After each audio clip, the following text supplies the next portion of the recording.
그리고 진노 중에도 공의를 잊지 않으시는 하나님. 그러니까 하나님은 하나님의 진노가 더 커요? 하나님의 공의이 더 커요? 공의이 큰 거죠. 그래서 우리가 복된 자리에 남아 살아있는 것이고, 이 자리에 나온 것이고, 우리가 아직도 살아있는 이유가 하나님의 공의이 하나님의 진노보다 크기 때문에 그래요. 그러나 우리가 분명히 아는 것은 죽음도 우리 그리스도의 사랑에서 끊을 수 없습니다. 죽음도 우리 그리스도의 사랑에서 끊을 수 없다. 그 어떤 것도 그리스도 안에 있는 하나님의 사랑에서 우리를 끊을 수 없다. 하나님은 본질이 뭐예요? 하나님은 진노라 큰일 날 뻔했는데 하나님은 사랑이시라. 그러니까 공률이 심판을 이기고 자랑한다는 말씀이 야고보서 2장 13절에 나오죠. 공률은 심판을 이기고 자랑한다. 하나님의 긍휼이 그만큼 큽니다. 우리가 지난 시간에 솔로몬 11번째, 오늘 마지막 12번째를 말씀을 드리면서 이제 솔로몬 연속 설교를 마치게 됩니다. 솔로몬의 이야기는 바로 여기 열왕기상 11장에서 끝나지요. 우리 12장에는 보통은 누구 이야기가 나오죠? 솔로몬의 아들 르호보암의 이야기가 나옵니다. 11장에서 솔로몬의 이야기가 끝납니다. 솔로몬의 이야기는 열왕기상 2장부터 나와서 9장에 걸쳐서 솔로몬의 얘기가 나옵니다. 근데 지난 시간에도 우리가 말씀을 나눴죠. 솔로몬 왕의 비극에 대해 생각했어요. 솔로몬 왕의 비극 중에서 가장 큰 비극. 대부분 성경의 이야기가 해피엔딩으로 끝나지 않아요. 룻도 마찬가지. 룻기도 그렇고 그렇죠. 요셉도 그렇고 야곱도 그렇고. 더구나 가장 해피엔딩이 뭐예요? 예수 그리스도의 이야기. 저주를 받아 조롱을 받아 십자가에 죽임 당하셨지만 3일 만에 부활하시고 승천하시고 우리 제자들을 축복하시면서 승천하시면서 다시 오실 예수 그리스도. 가장 큰 해피엔딩으로 끝나죠. 근데 성경의 이야기 가운데 가장 큰 비극 중의 비극의 이야기는 바로 솔로몬의 비극의 이야기입니다. 솔로몬은 이 비극의 이야기를 통해서 우리에게 주시는 말씀은 이걸 타산지석으로 삼으라는 거죠. 솔로몬처럼 이와 같은 실수를 우리가 피할 수 있도록 선택을 우리가 매일매일의 선택의 기로에 섰을 때 우리가 무엇을 선택할 것인가? 내 욕심을 따라 선택할 것인가? 하나님의 뜻을 따라 선택할 것인가? 우리가 죄를 택하는 일이 늘 비극이라는 사실. 그런데 우리는 날마다 그런 선택을 하도록 유혹받고 있는 이러한 세상에, 그래서 그러한 상황이 주어지면 그런 선택을 할 수밖에 없는, 허무한데 굴복할 수밖에 없는 이러한 세상에, 뒤죽박죽된 세상에 살고 있기 때문에, 그래서 우리가 날마다 깨어 기도하라. 우는 사자같이 사단 마귀가 삼킬자를 찾고 있다. 그래서 경건을 이렇게 연습이 중요한 거예요. 연습. 근데 금요밤 기도회도 그래서 이렇게 나와서 여러분들 이렇게 찬양하고 또 말씀을 우리가 함께 상고하고 함께 기도할 수 있는 계속 이 경건의 연습을 하는 게 굉장히 중요한 겁니다. 그래서 말씀을 드렸죠. 무슨 말씀을 드렸어요? 습관이 영성이다. 그래서 습관이 영성이다. 그 사람이 어떤 습관을 가지고 있는가? 그 습관이 영성이 되는 거예요. 영성. 자, 우리가 솔로몬을 통해서 이제 마지막 시간인데, 우리가 이 솔로몬의 비극적인 이야기를 통해서 배워야 될 가장 중요한 사실은 하나님은 어떤 분이신가 하는 거예요. 항상 하나님은 어떤 분이신가? 하나님은 죄로 인해서 슬퍼하시고 죄로 인해서 분노하시고 죄로 인해서 하나님은 진노하신다. 이게 성경이 분명히 얘기하는 거예요. 여기 오늘 9절에 이렇게 말씀하잖아요. 9절 말씀 제가 읽습니다. 솔로몬이 마음을 돌려 이스라엘 하나님 여호와를 떠남으로 여호와께서 그에게 어떻게 하셨어요? 진노하시니라. 분노하셨단 말이에요. 분노하셨다. 우리가 보통 이렇게 얘기하죠. 하나님은 죄를 미워하시지만 죄인은 불쌍히 계신다. 반은 맞고 반은 틀려요. 하나님은 죄인은 미워하시지만 죄인은 사랑하시고 불쌍히 계신다. 그러나 하나님 화나게 한 것이 그 죄예요? 아니면 그 죄를 지은 그 죄인입니까? 누가 하나님을 화나게 받고 분노하게 만들었어요? 그 죄가? 그 죄가 무슨 뭐 인격이에요? 그게 아니잖아요. 죄를 지은 그 인격이, 그 대상이, 죄를 지은 그 사람이 하나님을 분노하게 만들고 화나게 만드는 거죠. 슬퍼하게 만들고. 그렇기 때문에 하나님은 죄를 미워하시지만 그 죄인은 불쌍하시고 사랑하신다. 이 말도 반쪽 진리예요. 반쪽. 반만 맞고 틀려요. 그러니까 진리가 아니죠. 하나님께서는 진노를 바라시는 것은 누구냐? 인격적인 대상. 그 죄를 범한 그 사람입니다. 그 사람. 죄에게 진노하셨다 안 그랬어요? 누구에게 진노했다 그랬어요? 그 죄를 범한 솔로몬에게 진노하시니라. 그러니까 그분의 반응은 우리를 이 성경의 영원 불변한 진리와 대면하게 만듭니다. 대부분의 사람들이 이렇게 성경이 얘기하는데도 이야기를 별로 듣고 싶지 않아 해요. 듣고 싶지 않아 하니까 목사님들이, 설교자들이 이 얘기를 별로 잘 안 해요. 죄에 대해서 별로 얘기를 안 해요. 죄에 대한 심판에 대한 얘기를 별로 얘기를 하지 않습니다. 그러나 분명한 것은 그 성경의 진리야말로 진리 중에 하나가 뭐예요? 하나님의 진노다. 하나님의 진노. 우리가 사람들이 보통 생각할 때 하나님을 산타크로스처럼 생각해요. 산타크로스.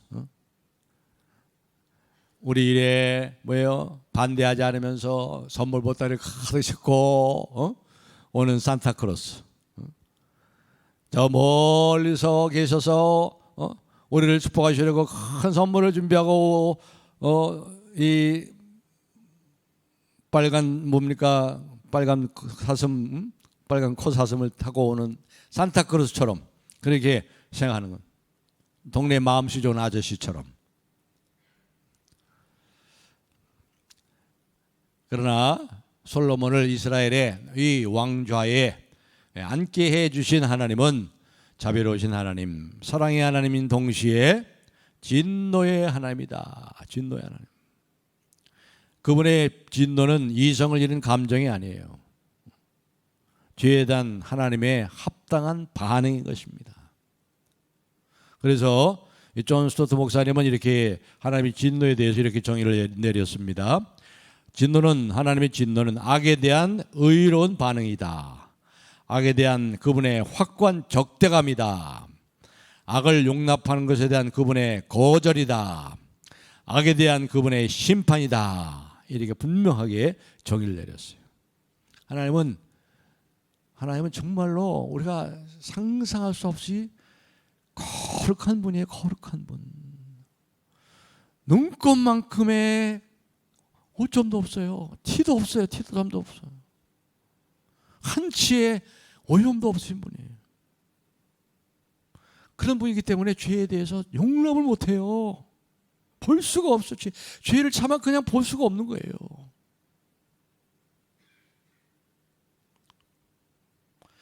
솔로몬에 대해서 왜 솔로몬이 이렇게 심판을 받았는가? 여기 아까 우리가 11절에 읽었습니다만 9절에 읽었습니다만은 솔로몬이 마음을 돌려 이스라엘 하나님 여호와를 떠났기 때문입니다. 떠났기 때문에. 일찍이 솔로몬에게 몇 번이나 나타난다고 그랬어요? 2번씩이나 나타나. 2번씩이나. 사실 이렇게 하나님의 축복을 받은 사람이 없어요. 솔로몬에게 2번씩이나 나타나가지고 이렇게 말씀하신 하나님. 특별히 10절에도 그랬죠. 10절에 9절 하반절에 보면은 여호와께서 일찍이 2번이나 그에게 나타나시고 2번이나 말이죠. 2번씩이나 이란 말이에요. 2번씩이나 그에게 나타나시고 10절 이 일에 대하여 명령하사 다른 신을 따르지 말라 하셨으나 그 여호와의 명령을 지키지 않았으므로 하나님의 거룩함을 훼손시킨 이 모습들을 우리가 모두 주목해 봐야 돼요. 먼저 왕의 마음이 하나님으로부터 돌아섰어요. 하나님으로 돌아섰어요. 이전에는 그는 하나님을 향해서 참으로 사랑을 공개적으로 고백했잖아요. 그런데 그가 중년이 돼가지고 떠났습니다. 등년부터. 그때 나이가 몇 살쯤 됐을까? 우리가 알 수 있어요. 여러분, 솔로몬이 몇 살에 죽었어요? 70세에 죽었어요. 거기 42절에 나오잖아요. 42절 한번 보세요. 42절. 성경 42절 보니까 솔로몬이 예루살렘에 온 이스라엘을 다스린 날수가 몇 년이에요? 40년이라. 몇 세에 왕이 됐어요? 30세에 왕이 됐잖아요. 그러니까 누가하고 똑같아요? 자기 아버지 다윗과 똑같아요. 다윗도 40년을 달았어요. 40년, 70세 죽었어요. 여러분 지금 70세는 뭐 청년이잖아요. 청년. 우리 이종원 장로님 지금 70세인데 청년이 기타 치고 청년 같죠. 저도 이제 70이 되는데 아직도 청년이에요. 날라다녀 아직도. 괜찮아요. 근데 3,000년 전에 보지. 지금 3,000년 전 얘기예요. 3,000년 전에 이 70세 사는 게 쉽지 않죠. 우리 조선 때만 해도 2조 500년 때만 해도 평균 연령이 한 45세. 3,000년 전, 2,000년 전에 로마 제국 시대의 평균 연령이요. 남자가 42세. 그러니까 이 70세 사는 건 장수한 거죠, 장수. 그러니까 70세에 이제 죽었는데, 자 보세요. 이 솔로몬이 언제부터 타락했을까? 잘 따져보세요. 솔로몬이 성전 짓는데 몇 년 걸렸죠? 7년 걸렸잖아요. 그렇죠? 그 다음에 자기 궁궐 짓는데 몇 년 걸렸죠? 13년 걸렸어요.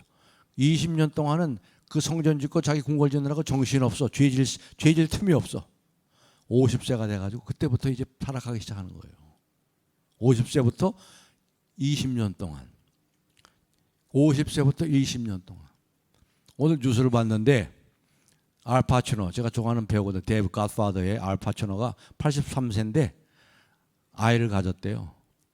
23세 된 와이프한테 아기가 생겼대. 임신 8개월이래. 그렇죠?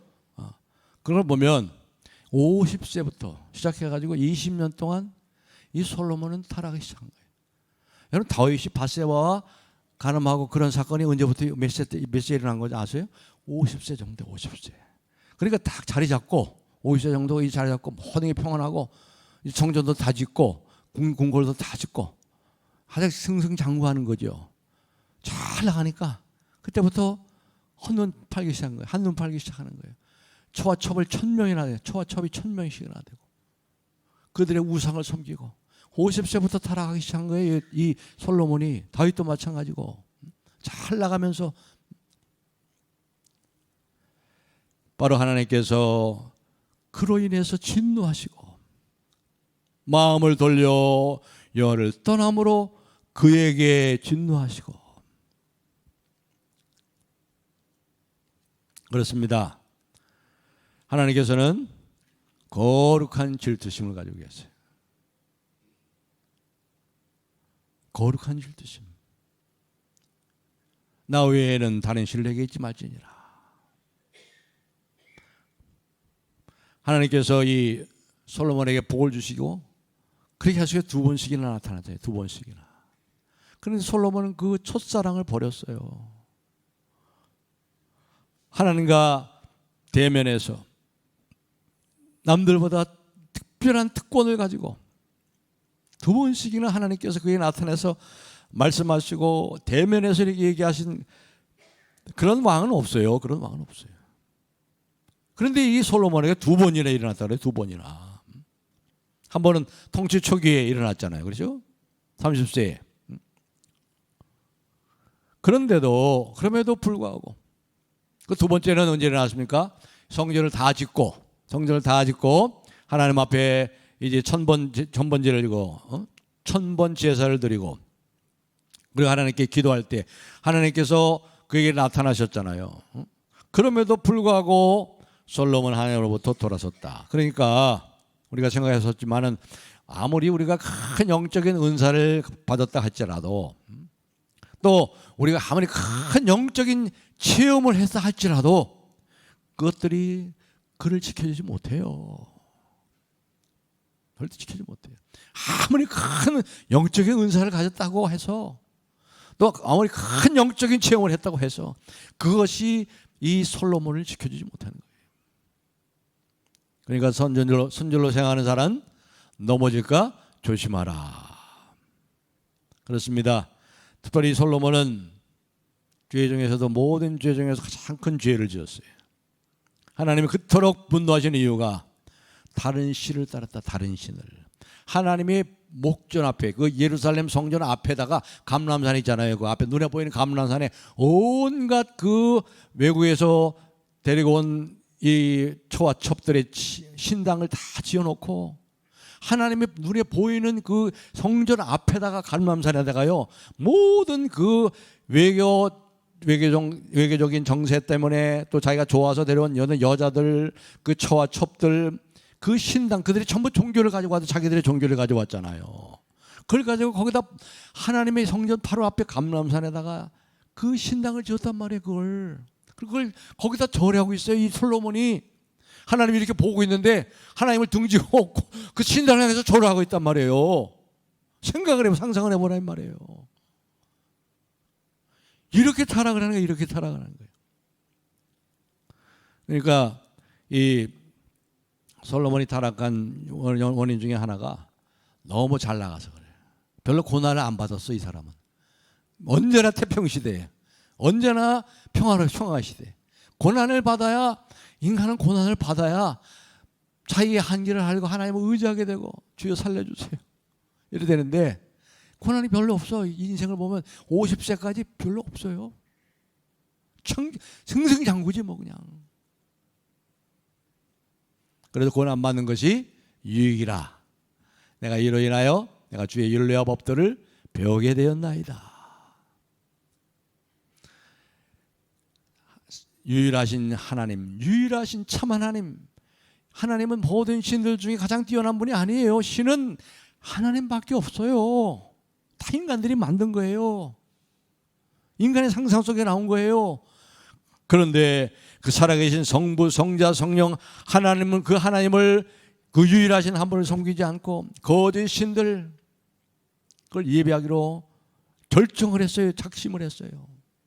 그래서 하나님이 살아있는 불꽃 같은 눈으로 보고 계시는데 하나님께 등을 돌리고 그 감람산의 모든 신들에게 그 신당에다 절을 하고 있단 말이에요. 솔로몬이 그 하나님 보고 계시단 말이에요. 생각을 해보시라고요. 그 참 어떻겠어요, 하나님의 심정이. 솔로몬은 1계명을 범한 거지. 내 외에, 나 외에는 다른 신들을 내게 있게 하지 말지니라. 또 더불어서 무슨 계명을, 2계명, 나 외에 다른 신 형상을 만들지 말라고 하는데 신당을 만들어 놓고 거기다 절하고 있어요. 그리고 또 몇 계명을 범한 거죠? 그 아버지의 명예를 실추시켰잖아요. 아버지의 명예를, 아버지 다윗의 명예를 더럽혔잖아요. 그러니까 5계명을 범한 거지. 내 부모를 공경하지 못했지요. 그 다음에 7계명, 간음하지 말지니라는데 초와 첩을 1000명이나 뒀으니, 다윗은 초와 첩이 몇 명이라고 그랬죠? 8명. 그 8명은 그래도 봐줄만 해요. 고대 왕들이니까. 근데 초와 첩이 1000명이니까 이 7계명을 범한 거죠. 그러니까 모든 계명을 다 어긴 거예요. 다 어긴 거예요. 하나님은 참 거룩하십니다. 이 하나님의 거룩하심을 우리 한국 교회가 좀, 모든 교회들이 좀 많이 선포를 해야 되는데 하나님의 거룩에 대해서 별로 선포를 안 해요. 하나님이 얼마나 거룩하신 분이면 죄를 조금도 용납을 할 수가 없어요. 볼 수가 없어요. 그런데도 참고 참으시는 거예요. 공률은 심판을 이기고 자랑하기 때문에. 하나님은 그래도 사랑이시기 때문에. 우리도 예외가 아니에요. 우리도 예외가 아니에요. 솔로몬이 그랬다면 우리도 예외가 아닙니다. 우리도 솔로몬처럼 이러한 치명적인 죄를 범할 수 있기 때문입니다. 우리가 마음이 종종 하나님을 사랑하는 데서 멀어지게 돼요. 멀어질 수 있어요. 한번 멀어지기 시작하면 참 돌아오기 쉽지 않아요. 우리가 주님을 사랑한다고 말하지만 우리의 영적인 그 사랑의 마음이 점점 냉랭해질 수 있어요. 냉담해질 수 있어요. 하나님은 한두 번 우리에게 찾아오시는 건 아니에요. 계속 찾아오세요. 말씀을 들을 때마다 찾아오시잖아요. 말씀을 들을 때마다. 우리에게 다시 찾아오셔서 은혜를 주시고 사랑을 보여주시고, 내가 너를 이렇게도 사랑하는구나. 돌아오라. 그런데 우리는 죄를 짓기를 고집을 해요. 고집스러워요. 솔로몬의 가장 큰 죄가 뭐예요? 다른 신들을 따르고 있어요. 하나님의 목전에서, 하나님의 눈앞에서 다른 신들에게 하나님을 등을 돌리고 절을 하고 있어요. 그걸 하나님이 보고 계시는 거예요. 그런 죄의 결과가 뭡니까? 그 죄의 결과, 두 번째로 우리가 생각하는 그 죄의 결과인데, 자 11절, 우리 11절을 다 같이 한번 11장 11절 읽겠습니다. 시작. 여호와께서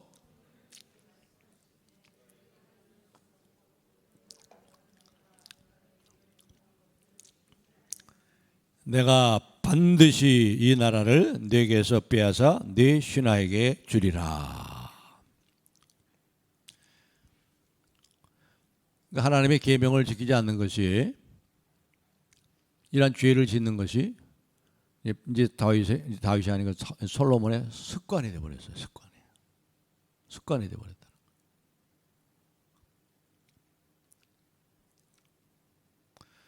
그러니까 그 죄의 결과가 반드시 따르죠. 이제 솔로몬의 나라가 이제 바로 12장에 가면 자기가 어떻게 할 수 없을 정도로 찢어져요. 손 쓸 수 없이 찢어집니다. 다윗 가문의 비극적인 이 몰락이 시작이 되는 거죠. 물론 솔로몬이 바로 자기 나라를 잃어버리지 않았어요. 그러나 지금 그가 당하기 시작하는 많은 어려움들, 또 다가오는 이 참사들, 이게 하나의 사인이에요. 사인. 하나님의 진노의 사인, 이 경고 사인이에요. 경고 사인. 지금까지는 한 20년 동안 얼마나 평안했습니까? 항상 평안으로 왔어요. 근데 이제 적들이 생겨납니다. 대적하는 자들이 생겨납니다. 모든 면에서 평화로운데 이제 사방에 적들이 생겨나는 거예요. 특별히 이 대적 중에 두 명의 대적이 이제 나옵니다. 여기 14절 한번 다 같이 한번 읽어보겠습니다. 14절 시작. 에돔 사람 하닷을 일으켜 솔로몬의 대적이 되게 하시니 그의 왕의 자손으로서 에돔에 거하였더라. 그는 왕의 자손 에돔에 거하였더라. 여기 보니까 여호와께서 에돔 사람 하닷을 일으켜 솔로몬의 대적이 되게 하시니, 이 하닷에 대해서 시간이 없기 때문에 다 이야기 않겠습니다만은, 중요한 것은 왜 하닷이 지금까지는 그러지 않았었는데 솔로몬의 대적이 돼가지고 반란을 일으켰는가? 누가 했다고 그랬어요? 누가? 여호와께서 했다고 그래요. 여호와께서 솔로몬의 대적이 되게 하셨다고 분명히 성경이 말씀하지요. 바로 이런 것이 우리가 하나님께 마음을 돌이킬 때, 하나님으로부터 등질 때에 우리에게 일어나는 사건이라는 거죠.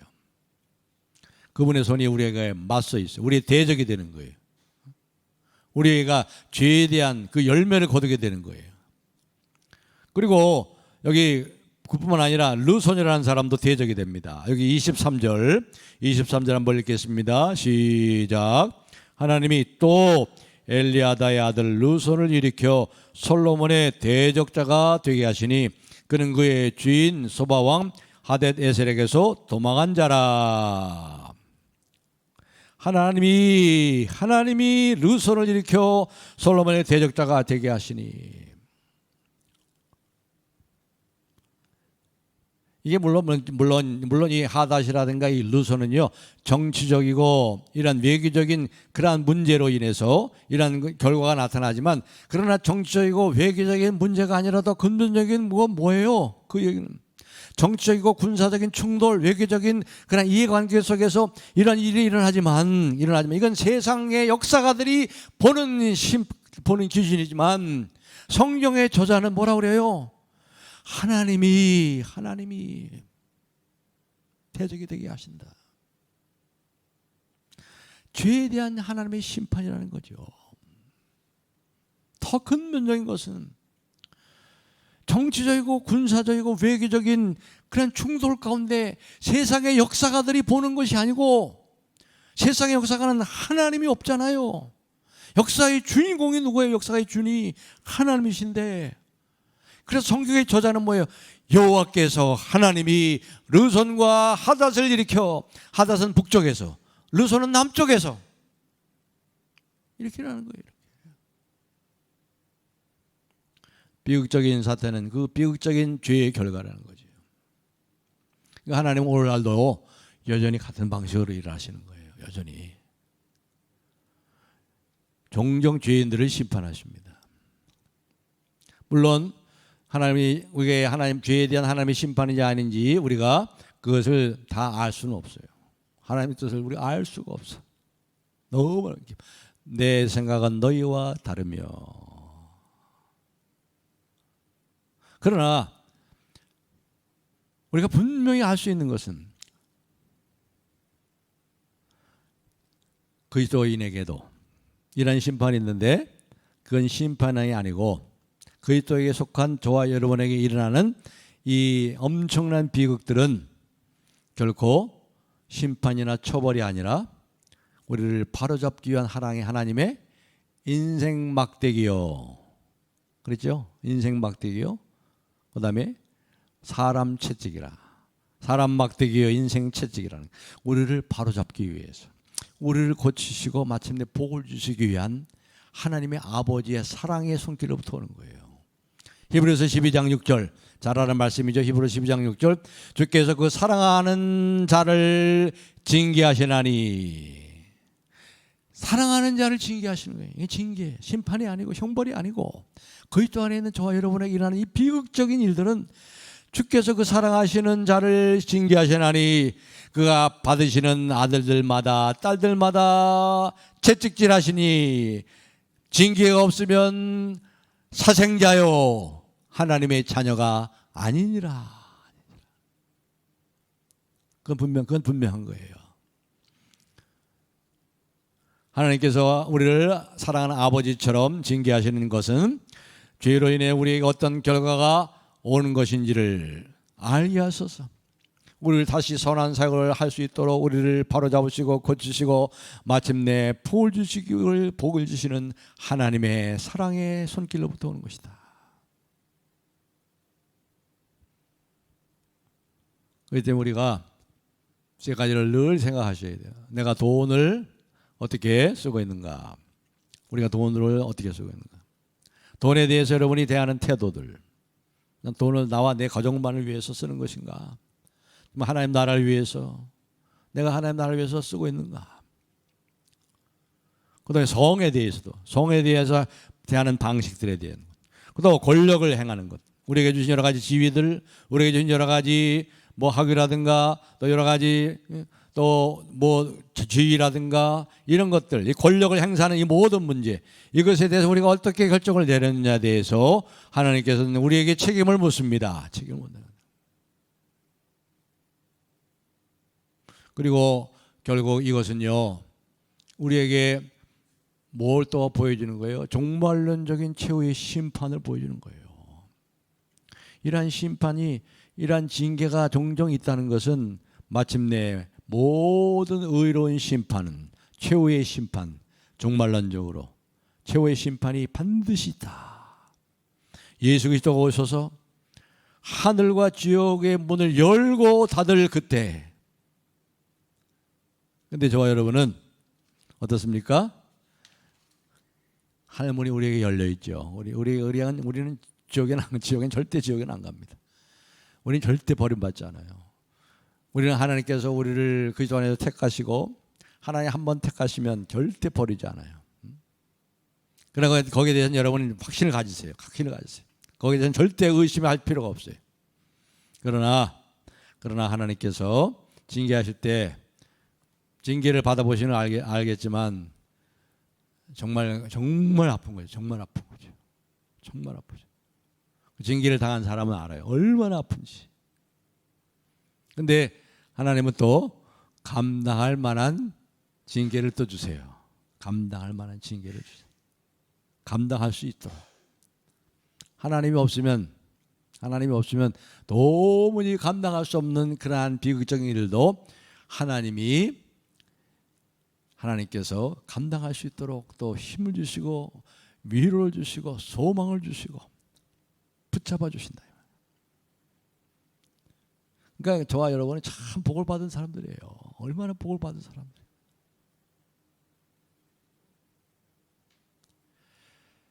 이제 말씀 맺겠습니다. 중요한 것은 오늘 말씀의 제목이 뭐예요? 진노 중에도 공의를 잊지 않으시는 하나님. 하나님은 절대 약속을 어기지 않습니다. 말씀하신 대로 하세요. 안타깝게도 솔로몬이 범죄함으로 인해서 고통을 겪었어요. 그러나 솔로몬의 왕조는 멸하지 않으셨죠? 멸하지 않으셨어요. 영원한 사랑으로 자비로 그분의 공의를 실천하십니다. 여기 12절 말씀에 얘기하죠. 12절 다 같이 읽겠습니다. 12절 시작. 그러나 네 아버지 다윗을 위하여 내가 반드시 이 나라를 내게서 빼앗아 12절 다시 12절 읽겠습니다. 그러나 시작. 그러나 네 아버지 다윗을 위하여 네 세대는 이 일을 행하지 아니하고 네 아들의 손에서 빼앗으려니와 13절 오직 내가 이 나라를 다 빼앗지 아니하고 내 종 다윗과 내가 택한 예루살렘을 위하여 한 지파를 내 아들에게 주리라 하셨더라. 아멘. 그래서 그 왕조 다윗의 왕조 다윗 다음에 누구죠? 솔로몬, 르호보암 그 왕조가 결국은 몰락하고 망하지만 마태복음 1장 1절에 보면은 어떻게 생각합니까? 아브라함과 다윗의 자손 예수 그리스도의 계보라 족보라. 자, 그 족보에 누가 나옵니까? 마태복음 6장 7절 1장 6절 7절에 가면 누가 나오죠? 솔로몬이 나오죠. 르호보암이 나오죠. 그 솔로몬의 후손 중에 누가 나와요? 예수님이 솔로몬의 후손이잖아요. 솔로몬의 후손. 예수님이 나오죠. 예수님이. 다윗의 왕국, 다윗의 자손 예수 그리스도의 세계라. 그러니까 하나님께서 그분의 백성들에게서 다윗의 아들이 다스리는 영원한 나라. 참 이게 다 희한하게 이게 이루어지잖아요. 다윗의 후손 가운데 다윗의 아들 솔로몬 있고 또 르호보암 있고 그러니까 어리석은 왕들이었지만 그 후손 중에 누가 나왔어요? 예수님이 거기서 나오잖아요. 예수님이 그 후손이잖아요. 유다 족속 가운데 예수님이 나오잖아요. 그래서 지금 뭐예요? 우리가 영적인 다윗 왕국이 무너지지 않았잖아요. 영적인 다윗의 왕국이 누구예요? 영적인 다윗이 누구예요? 예수 그리스도 안에 예수가 우리 왕이시잖아. 왕의 다스림을 우리가 받고 그분이 저와 여러분을 위해서 어떻게 했어요? 우리가 대신 솔로몬처럼 다 징계를 받아야 되고 심판을 받아야 돼요. 우리는 돈을 잘못 쓰고 성에 대해서 잘못 대하고 권력을 잘못 쓰고 그랬는데 그 대가를 우리가 치러야 되는데 그 아들 예수님이 우리를 위해서 십자가에서 죽으시고 그 하나님의 진노를 다 받으셨잖아요. 다. 그래서 예수님이 우리를 대신 위해 죽으심으로 우리의 비극을 희극으로 행복한 결말로 해피엔딩으로 만들어 주셨잖아요. 저 여러분에게. 우리는 이런 끝을 알고 있잖아요. 우리의 모든 눈물을 씻기시고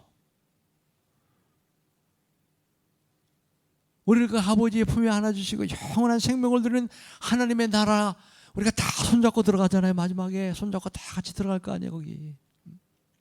이게 하나님의 전적인 은혜죠.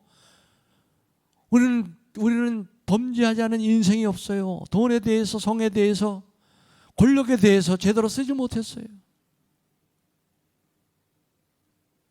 우리는 우리의 죄로 인해서 하나님의 의로운 심판을 받아 마땅합니다. 하나님께서는 그러나 우리를 위해서 우리를 구원하시기 위해서 그 아들을 보내서 그분의 진노를 그 아들에게 다 쏟아부으셨어요. 그래서 공률은 심판을 이기고 자랑하고 진노 중에도 공률을 잊지 않으시고 저 여러분 이런 은혜를 받았습니다. 이런 은혜를 받고 사는 거예요.